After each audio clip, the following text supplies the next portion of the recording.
What's trending? Getting a stalled economy moving again. There's no doubt that agriculture is a mainstay of South Africa's economy.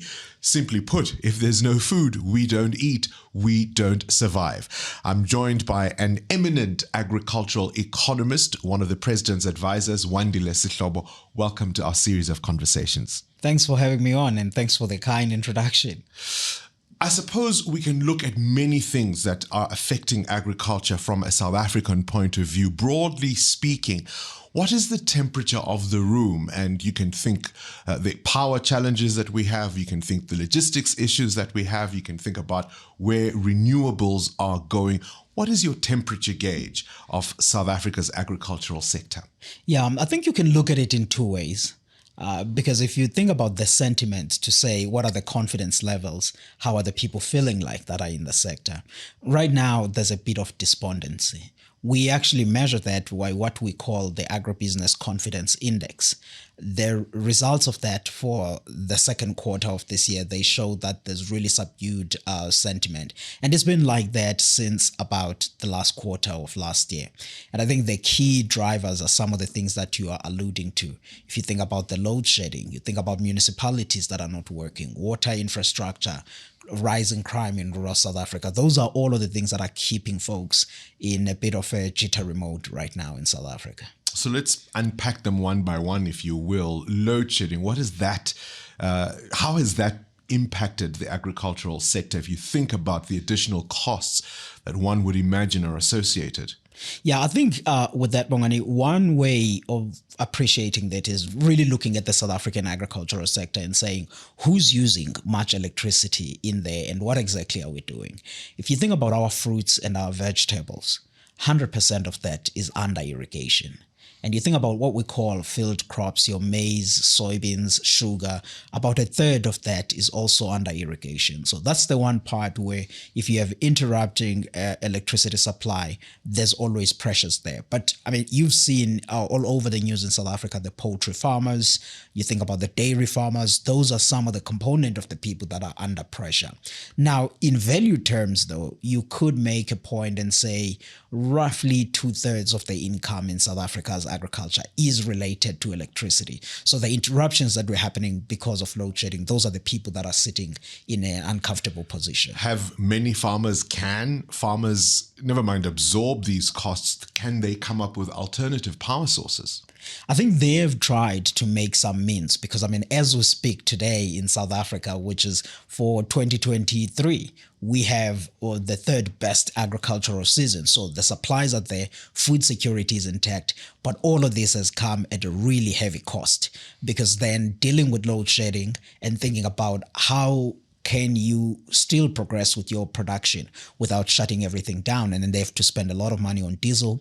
But the government and Eskom have also been very helpful. We have to give them credit on that. They came up with what we call the load curtailment, which means that Eskom will reduce the power, will not load shed farmers, but they have to reduce their consumption levels. The Department of Agriculture have put up what they call the Agro Energy Fund, which actually deals with saying how can South Africa's agriculture start greening itself, which means then the renewables is a big conversation there. So all of those interventions costly, but they've enabled us to be able to see good production. So as far as output is concerned, not much of a headline there. Not much of a headline there, even though it came at a heavy cost to those that have to bring it to the table. So what are the long-term implications of this? Just almost re-engineering the way we think about farming and the way we do farming. I think the long-term implication of this, I mean, at the end of the day, we'll still be dependent on Eskom. But I do think that there is an opportunity now to add more of the renewable energy production within the South African agriculture. I mean, our Minister Thoko Didiza, she talks about what she calls greening the South African agricultural sector. For the future, that gets to be useful because you do trade with EU and the others that care about these things. So what are the possible solutions in greening our farming? Greening our farming means then that we have to come up with the ways of saying, how do we invest on farmers to be able to install more solar system, to put some of the biogas facilities in their farms. And I think that's what the Agro Energy Fund, which is at this point is still small for 2023, just over 2 billion rands. But I think there needs to be an annual allocation to that fund so that farmers can pull into that capital to cross-subsidize some of the infrastructure that they need to put for their renewable energy. So you're looking at funding principally, but are there any innovations you can think of in terms of the plans farmers are coming up with to mitigate against all of this? I think the plans that the farmers are coming up with for the near term, at least, is saying, listen, we need to actually reduce the energy consumption. Because in South Africa, I mean, farmers use a lot of energy for what? For their irrigation. That irrigation only happens in the evening. You pump your water around about 5 o'clock, you irrigate all to the evening. So you can load shed them for much of the day. So it's really thinking about saying, how do I survive with what I have right now? While at the same time, then I'm thinking about the long-term renewable installations. Those are the things that are on top of mind at the moment. How has all of this impacted, I'm thinking livestock farming, for example, the animals themselves and even available feed? I mean, it has had a huge impact on that, but especially in some of the areas which perhaps this will be crossing to the second theme, where you find that the road infrastructure is also bad. I mean, I'll give you an example. There's an area in the Eastern Cape called Ngceja. It's basically in a situation where the road infrastructure is not good. So if it has been raining, the dairy farmers used to make sure that they get the diesel supply to pump their generators. But in rainy weather conditions, the roads are a mess. You find that they can't get their diesel. Sometimes the load shedding is a challenge. So that has a cost implication for them, which is why I was saying, even though the food supply is there, but it has been produced at a very high cost by the farmers. So sustainability looking forward, we have to resolve the energy challenge. So food inflation should be a surprise to no one. Yeah, I mean, food inflation should be a surprise to no one at this point, but I would put less focus on the electricity issue, because we have to remember that farmers themselves, they are price takers. They don't actually get to set the price. So it's what we see the commodities trading. And in fact, at least in South Africa this year around, I do think for the second half of 2023, food price inflation should start softening. The data, if you look at what happens in May this year, it already started to signal to that change of turn, where in months before that, we had seen food price inflation touching 14% in South Africa. And I think for the second half of 2023, it will continue decelerating. If you're a large commercial operation, perhaps you can absorb all of these costs. But for the small scale farmers, for emerging farmers, these have been tough times.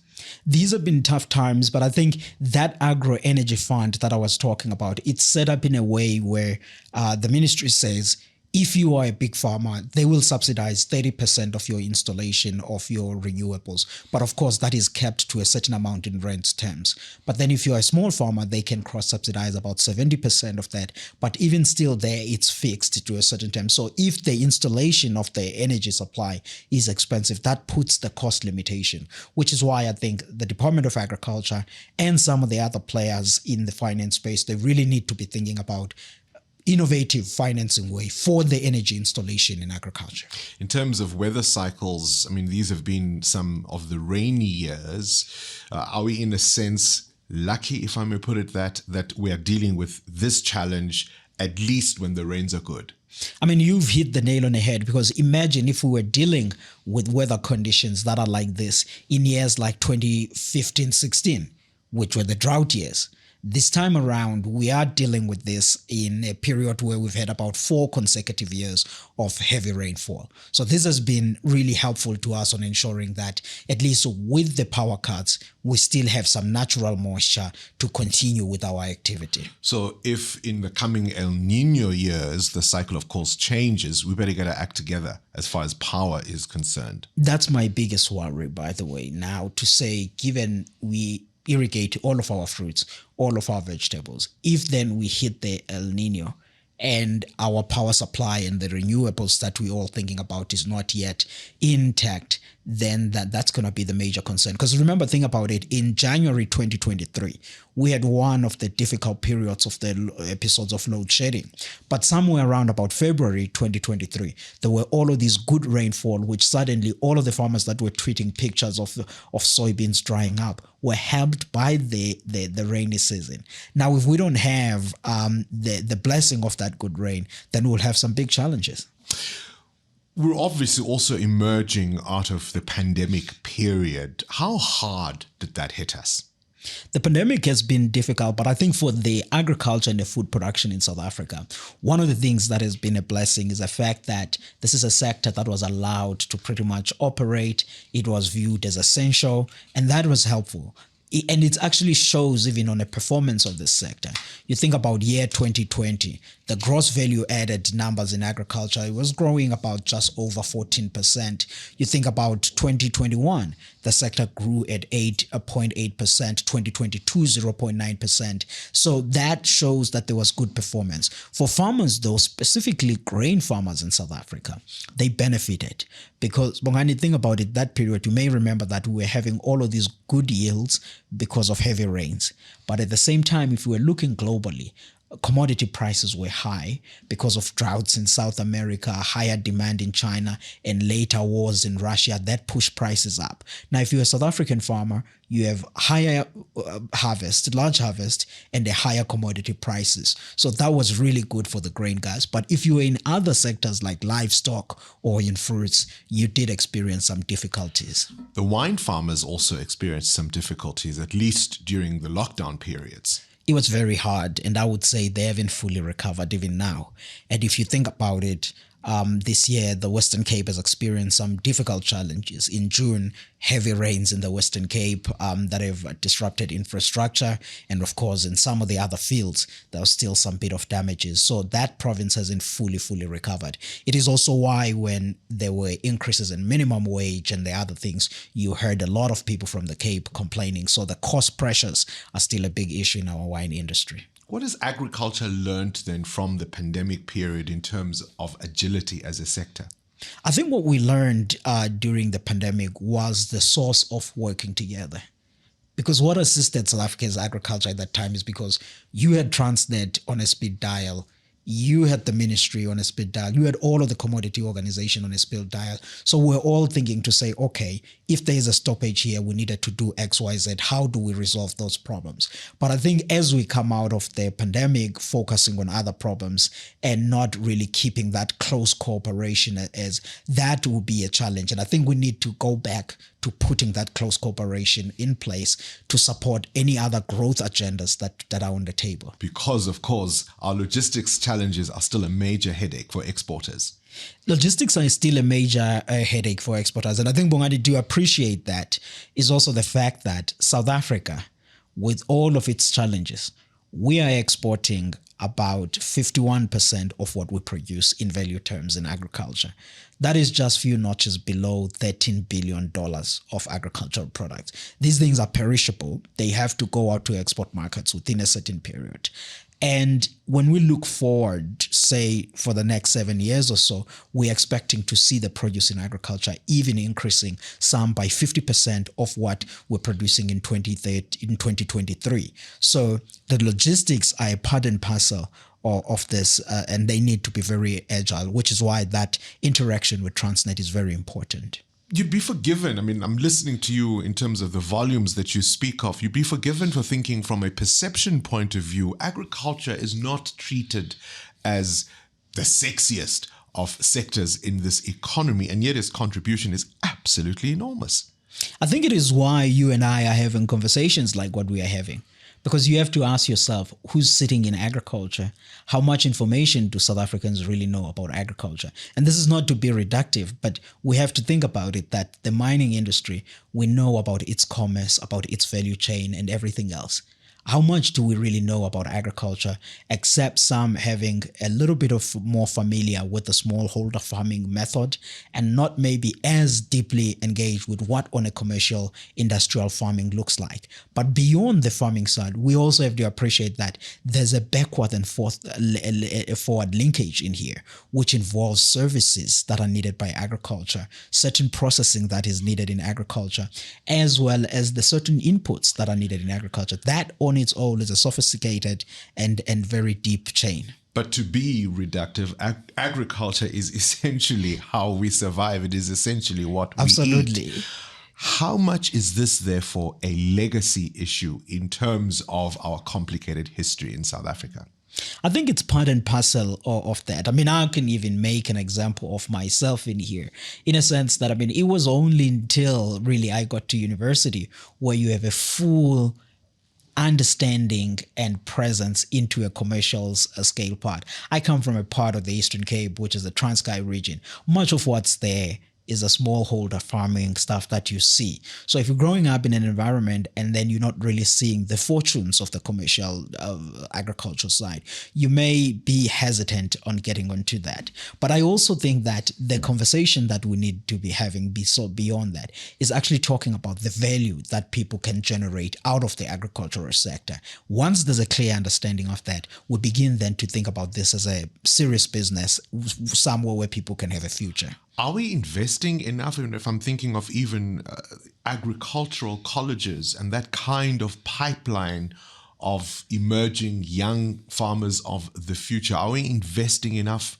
as far as that is concerned? Bongani, you're raising an important one, because when you think about the agricultural colleges, I mean, really, with the exception of the folks at Elsenburg in the Western Cape, there isn't really much that is happening. I was just talking with one of my friends about this, because we usually say the Eastern Cape, KZN, and Limpopo are the growth frontiers of the agricultural sector. But if you think about it, the University of Transkei, it's only just now where they are actually starting to have an agribusiness center there. That's the UNITRA, which is now Walter Sisulu University. But they didn't really have an agricultural sector there. In the Eastern Cape, the only strong agricultural university that you had is Forte University in the former Ciskei region in Alice. That's far. It doesn't touch the areas in Bizana and the others. But I'm using that as an example basically to say the agricultural colleges that were in Engcobo, in Free State and elsewhere, they are not in good shape, and they are not there. And we need those to be incubation houses of the farmers that will come in to farm, but also for teaching people certain skills that are needed for agro-processing, because not everyone will work in farming, but there are certain skills that you need in the value chain. And if you think then of, never mind just renewables, but other technologies that are coming as far as artificial intelligence, perhaps, or machine learning, whichever you prefer as a term, are there exciting developments on the horizon there? Now, very exciting developments. I mean, agriculture is high tech. I know that in South Africa, it is in a dualistic moment. You do see the smallholder farmers, but if you go to a serious commercial farmer, there's a lot of high tech that is there, which is why, again, your previous point about agri-colleges, it's so important, because there's a certain upskilling that is needed. We make a point where we always say agriculture can absorb as many South Africans as they can, even with less skills. But in essence, there's a lot of upskilling that is needed, and technology brings a lot of promise. But if you are a farmer, then technology brings about two things: rising productivity and efficiencies. Because this particular one, Bongani, you have to think about it from 1994. You and I think we had this conversation somewhere around about 2018, where we're saying the progress of South Africa's agriculture, 1994 to today. You get on social media, you hear people saying, oh, everything is falling down. But on agricultural sector, this sector has more than doubled in value terms from 1994 up until today. You ask the question then to say, what has contributed to that doubling in volume and value terms? Part of it is the productivity improvements caused by technology, mechanical, which is on the AI and the other things, but also biological. There's a lot of improvements that we've done there. So again, I ask you, why do we not sell agriculture to the South African public as a sexy sector? That's what we should be doing, selling it as a sexy sector, but also where people can actually have a future on. But I think that will end up leading us to some of the difficult conversation that we need to have as a country, which is around about the land and the other needed matters for entering the sector. Well, this is why I was asking you about the legacy issue in terms of our complicated history. How much does that complicate the way forward in terms of who actually has access to land, who runs those big commercial farming operations? Yeah, I mean, it's important because now if you and you go out there in your world of work, you start telling people to say, hey, get into the agricultural sector. They will pick up a call and say, Bongs, where do I start? I need to have access to the land to get in there. But I do think that we need not to have the conversation like we had in 2017, December. You may remember the time the ANC goes into Nasrec, it emerges with this view that expropriation without compensation can be a possibility, and later tamed into something that was better, because expropriation was not a good path forward. But I do think that there's something we can do. As you and I speak at this moment, the Department of Agriculture, in its books, they have something roughly like 4 million hectares of land, but the one that has been audited by the ARC is something about 2 million hectares of land. If you begin to take that land, which is in the agricultural land holding account of the department, and then you select a certain group of young people that have the skill. If they don't have a skill into the level that you want, you take them through incubation, those agricultural colleges, give them that land with title deeds or long-term tradable leases. Then look back into the agribusinesses and some of the big farmers that are there and say the progress of this agricultural sector or this country also needs you to participate. What can you do to impart skill on that? So in other words, you can bring people into the sector without destabilizing existing operations. Absolutely. And there's a lot that you can do with that much land. I mean, not all of it is crop farming. Some of it is livestock and some of it is crop farming. But consider this. The area that we plant in South Africa for all of our grains and oilseeds, it's roughly in the year of 2022-23 season, that's about 4.3 million hectares. If now you have about 2 million hectares, that's actually almost half of that. You can do a lot that you can actually gain in there. And then you take that and you put it in production in full way. The value of this sector could increase, in our estimates, by 2031. We think that agriculture in South Africa is a potential to actually improve by anywhere between 30 to 50% if it's done properly. Have we then gone for the easy solutions in terms of essentially robbing Peter to pay Paul? Yeah, because I mean, I think the conversation should be on this. It's not only about taking from one person and passing it to another person. Yes, because I think if you're running a country, at least in my mind, I think you have two objectives in this sector. There is something to be said about restorative justice. And there's something also to be remembered about the economic growth. Because I mean, in essence, in South Africa is stuck with three problems. It's the unemployment, it's poverty, and it's slow growth. When you look into agriculture, you're not farming only to deal with the issues of poverty, but you're also asking yourself, how can this sector deal with inequality and how can it deal with unemployment and all of those things? Which then to your question of robbing Peter to pay Paul, which means that we have to say, what do we have at hand to expand the agricultural pie while at the same time still pursuing land reform in a sustainable way? A recent controversy then has been this issue around water licenses and transformation. What is your thought on that? I mean, the water licenses, they came on drafted by the Department of Water Affairs. I'm not sure if for the listeners that really haven't seen that, what they were basically saying was that, look, if you have a farm that is somewhere at 100 hectares or so, we need you to make sure that 25% of that is transformed. You have a BE partnership there. If it's about 500 hectares, about 50% of that, and then more than 1,000, 75%, something like that in very rough explanation of it. But the challenge with that, you have to first consider a few things and say, okay, but how are South African farming structure set up? The average farm in South Africa is about 2,000 hectares. It's quite large if you compare with India, China, and elsewhere. But you have to ask yourself, why are average farms in South Africa slightly bigger? That has a lot to do with the agroeconomic conditions. We are in a semi-arid country. In the Republic of South Africa, in totality, it's about 122 million hectares. But you can only farm with crops productively about 20% of that. So the limitations, they are there. But then with what the Water Affairs was saying, as well as the quotas that they were putting in place, that you cannot be able to achieve it in an environment like South Africa. Just agronomically, it's not going to be able to do that. Large part of it, aside from the numbers and the sizes of farms, is that you have to also look at these farms to say how much income do they really make. These are family farms that are in there. In the 42,000 farms that in South Africa pay tax, about 60% of those, they have a gross annual income of less than 2 million rands. The farms that make over 22 million turnover are only just less than 3,000 farming units of the 42,000 that is paying tax. That's to say that majority of these farms are relatively smaller. So if you're saying they should cut and have all of the ownership structures that we're demanding, it's not going to be feasible to do it. So that policy proposal is dead in the water, so to speak.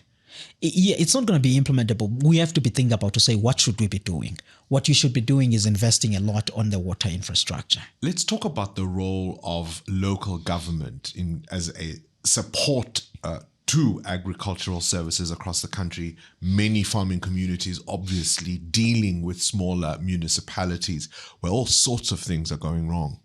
I mean, I'm glad that you're raising this, because at the end of the day, yes, we talk and write things in Pretoria, but work happens on the ground. And the municipalities are the ones that should be doing a much more better work. I mean, we have examples. If you think about it, in 2021, in Lichtenburg, we had Clover saying, look, I can't get anything done here. I'm going to move operations to KZN. Before that, we had Astral saying, look, in Mpumalanga, water is not there, electricity is not there, there are issues. And this is the repetitive thing that you hear in the Eastern Cape, in KZN and elsewhere. The municipalities, for me, I do think that they need to be doing a reasonably better job.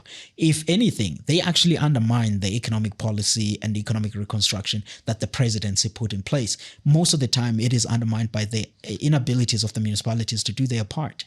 But it seems that we are watching this train wreck every year. We are hearing these stories. They're only getting worse, but change isn't coming. That's where the difficulty is at. And you have to ask yourself then to say, why are the municipalities performing that way? I mean, you see it on an auditor general year in, year out. Very few municipalities are actually even able to manage their affairs in order. In agriculture, we have come up with a situation where we're saying, look, some of the agribusinesses are willing to sit down and come up with some partnerships with some municipalities that we do operate so that to improve the efficiencies. Because as the agricultural sector, at the end of the day, for us to be able to have a thriving rural economy, we need the municipalities to be operational for water and for maintaining roads and a sense of security in the area. Because if you do have that stability, then you have more agribusinesses investing, you have jobs being created, you have farming sector that gets to thrive around that.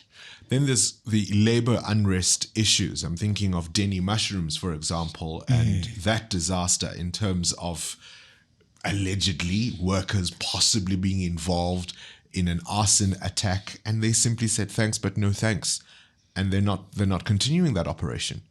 These are all of the frustrations that are there in society that we need to be doing, which is why, of course, I mean, even if you think about the wages now in agriculture, yes, I know that a lot of the organizations, they complain about those wage levels. And it's clear why they complain about those wage levels, because if you look at their operating costs are fairly high. But if you had the municipalities maintaining roads and doing their part, then the businesses wouldn't be taking so much money out of their balance sheet to do other things. But those are some of the monies that will be covering the labor costs and making everyone feel more valued in their operations. You see agriculture in South Africa essentially as still a country of two systems because of the disparities that exist. Your upcoming book, or it's out now, Tell us why you make that case. I mean, I make that case, and we draw that title from some of the academic work that was done in UCT. If you think back in 1976, there was a conference there in UCT which was about labor. There's an economist, young economist at the time, Marley Lipton, goes to UCT to present this paper where she says, look, South Africa's agriculture is a country of two agricultures. And she describes they're talking about the issues of labor and the farming structures at the time.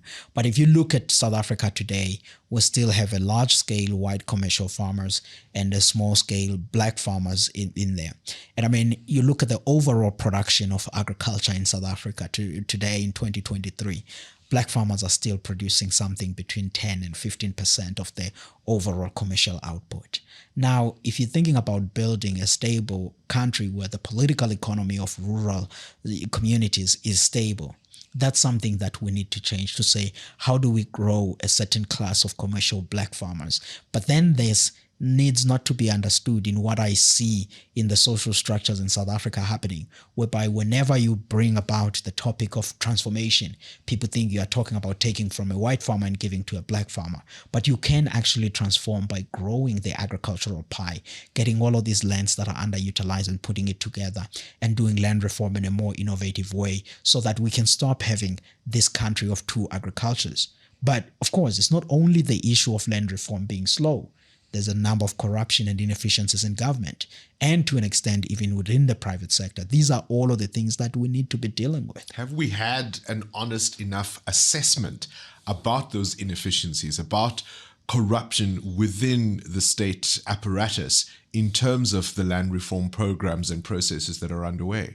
I think on the land reform, we've had a conversation, but I wouldn't really know if we've gone deeper enough. I mean, many people like Tembeka Ncukai Toby, you've read the book, The Land Matters, and he talks there at great length about the corruption issues that needed to be sorted. And I mean, I have a privilege of advising Minister Didiza and the President on agricultural related matters, and I know that these are some of the questions that they're grappling with. In my book, I title it, as you see it on the cover, written, The Country of Two Agricultures. And I've put that title out intentionally so that people can sort of like look at this. The hope, though, is that they go beyond by just looking at the cover and getting mad about that and look at the solutions.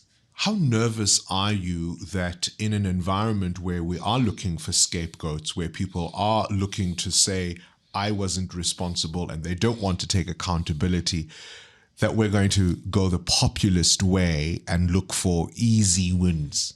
That's always a great danger, because everyone wants to point fingers on saying who did something badly and who didn't do stuff badly. And the hope now is that we can all look at a more solution-oriented and know that we all have green passports. We have to get this country working at some point.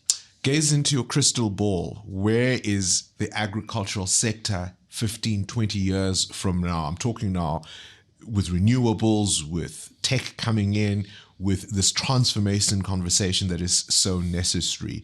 If you were to paint an ideal picture, what would it look like? I'm looking at a sector that has created by 2031 a million jobs. This is a number that came up with one of my late great mentors, Mohammed Karan, and others in 2012. They were writing Chapter 6 of the NDP, chaired by Minister then Trevor Manuel. They were saying, look, there's a million jobs that can come in agriculture. I think we would have realized that by that time. And of course, in terms of the value side, I had made previously conservative estimate. We were saying we could add anywhere between 10 and 15%. But after looking at the numbers and looking again at the ability that we can, I still think we can push the value of the sector to somewhere between 30 and 50% improvement to where it's sitting by 2031. But all of this will need us addressing all of the challenges that we've discussed here, and some of them that are highlighted in the country of two agricultures, and trying to follow the framework. Looking at this issue more broadly, I mean, we're talking about a young and growing continent. Are there opportunities to synergize? If I look, for example, at the Intercontinental Free Trade Agreement, are there opportunities to say, actually, we could turn this continent into a breadbasket? Bongani, I cannot overemphasize the importance of Africa in a South African perspective as part of the continent, of course, because I mean, I made the point earlier that we are exporting nearly about $13 billion worth of agricultural produce. But you ask me, where is that going? About 40% of it to the African continent. But within the African continent, it's still in the SADC region with the exception of Nigeria. Now you bring into conversation the African Continental Free Trade Agreement. That then means that there's more opportunities in the East, there's more opportunities in the North. We need to be thinking about those. But there's also opportunities within the BRICS community. I know many people do not like this conversation of the BRICS conversation, but in the BRICS, China and India are some of the most important markets at which South Africa should actually be expanding exports.